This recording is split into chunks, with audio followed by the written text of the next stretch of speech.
Well, some of you have asked how the old W140 is doing, and I'm happy to report it is just fine. Welcome to Out Motorsports, the channel for cars as you are. My name is Jake, and I'm here in a very snowy, cold, icy Washington, D.C.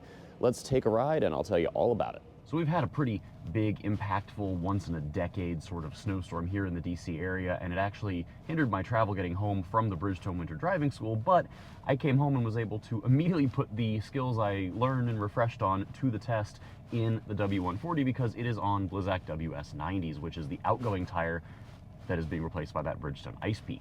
Now, DC has not plowed everything.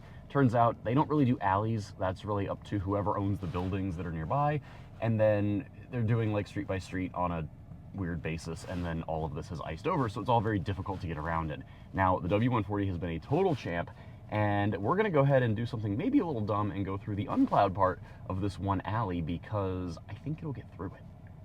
Now, keeping in mind, this is a 96 with the most basic ETS traction control, which just can brake one of the two spinning back wheels. It cannot do anything otherwise to limit torque output or manage braking otherwise. So go ahead and get through here.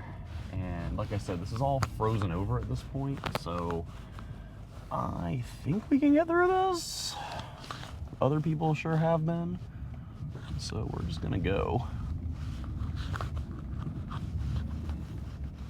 Now the ETS cannot really be controlled. You just watch the light blink and it does its thing.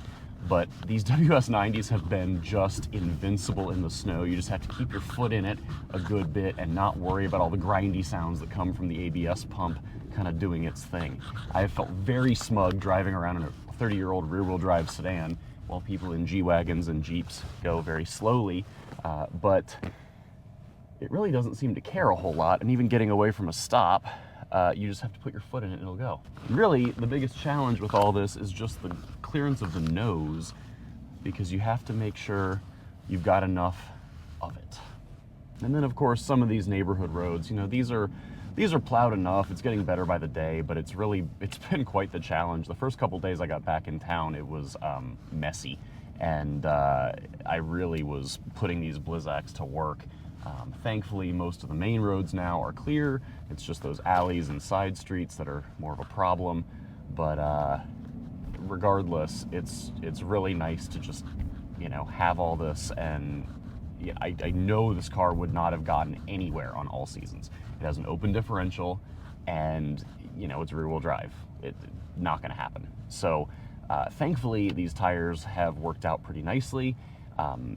I think also the benefit here of this car having only 228 crank horsepower and starting in second gear means it's just easy to get going. It's really thoughtless. You don't have to worry about it. And it's been such a champ in all of this. I did get it stuck once. I went to get my hair cut and parked on a icy, snowy patch where there was space for me, and felt it sink right in as soon as I parked. So thanks to some kind Samaritans and my barber giving me a shovel to use, I was able to get the car out. But it took some judicious throttle and a little bit of hope. All right, well, I guess 12th Street is a little more clear than I thought it was. Things have been getting better by the day. You might ask why this looks like this. Our city, DC, does not get a lot of snow a lot of the time, and frankly, because of that, the city's not really well equipped to handle it. So, you know, the last time we got something like this was 10 years ago, and they're doing what they can. Our wonderful mayor has been doing I don't know what, but you know, there's only so much you can do here. So they are working pretty much around the clock with bobcats and trucks and whatever to get a lot of this out of the way, but it's a lot, and it's definitely frustrating. I've helped several Uber drivers get their Camrys unstuck. A lot of this just speaks to tires. You know, if you have some generic all-season tire, it's not going to work as well as a snow tire in this. If you have some tire without a lot of tread, good luck. It's going to be pretty bad. The worst part about all of this, you can see this gentleman walking. A lot of the sidewalks aren't super clear because that's on every homeowner and business owner to deal with, and a lot of them have been really bad neighbors. So that's also been a fun thing to have happen. where people are just walking in the street because the sidewalk isn't clear, or you can't cross the street because the little cutout isn't there. So that's been pretty frustrating. But enough about the snow. What else have we done with the W140? Well, before my bestie Jeremiah moved away, he was my mechanic for several years. And, oh, you're just going to pull out. Okay. Just, okay. Maryland drivers. If you're a Maryland driver, be better. So anyway, Jeremiah moved, and he was my mechanic, and before he moved away, I had him take a look at the front end of this car because it had some sort of vibration going on at highway speeds, which I've mentioned in past videos, and I knew it wasn't a wheel or a tire because it was happening with both my summer and winter setups, and I was like, something up front is just not right. Turns out, he pulled it apart, and the one upper control arm was going bad. The one bushing was wearing out. And the other one had been replaced already, but of course we're going to do this in pairs. I don't want to deal with it ever again.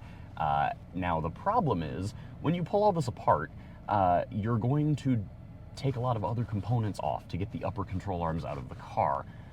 And he called me and he's like, hey, if I'm going to pull this all apart, I'm not putting old parts back on here, because a lot of what was in this car had been replaced maybe halfway through its current lifespan, so 15 years ago. You know, this is 30 years old. And it was wearing out or about time to be replaced as well. So I held my nose and placed a very large order at FCP Euro, and we now have new upper control arms, lower control arms, all 4 shocks, all the brakes, and then we also replaced the front springs because he went to pull the springs off the front of the car and both of them were broken. So that was a little fun to source 2 new springs for this car because they, of course, are not super easy to come by. And we did get it all back together. So the front end is basically all new. I had done tie rods and some other steering components prior to this, so now everything is pretty new. Excuse me. We're gonna go down another not super plowed street. I guess it's got something here. So anyway, everything on this is pretty much new at this point. Minus the rear springs, and it sits kind of funny right now because I think the rear springs are probably original to the car and pretty worn out. So I would like to replace those. Now, thankfully, I think they're a pretty easy affair, just like my old BMWs, where you can just take the wheel off and kind of push the control arm down and take the spring out by hand. So yeah, other than rebuilding the whole front end of the car, everything's been great on this. I don't really have a huge list of things to do. Everything's working for the most part. The vacuum operated everything's still works, soft closed doors, soft closed trunk, all that good stuff. The little metal tongue that sticks out to grab the trunk and close it when it's open is sometimes sticking itself out, which means that it is losing vacuum pressure, because when it loses vacuum, it will deploy itself. So something's not quite right there. I think it's the line. Either it's popped off a little bit from the tank under the back seat, or in worst case scenario, it's cracked or something and can't hold pressure as well. So that's probably my biggest thing to tackle. Also, the sunroof shade is not fully opening anymore. Something's in the tracks and in the way, and it can't open. But I think I can get the glass and the shade out without dealing with the headliner, which makes me happy because the headliner is in very nice shape. I don't want to deal with it and mess it up. So that's kind of what's going on. And like I said, these tires are just incredible. I've felt so overconfident driving around on them in a good way. So that's my little update for you on the W140. My plan right now, I'm not going to touch anything that I just mentioned for whatever fixes need fixing. I'm just going to drive it as I can and keep it clean. It'll get a good underbelly wash after we get all this crap off the roads. And yeah, the plan is to keep it around for a little while longer at least and just enjoy it. It's a great city car, despite being really, really big. I like the fact that it's not especially fast.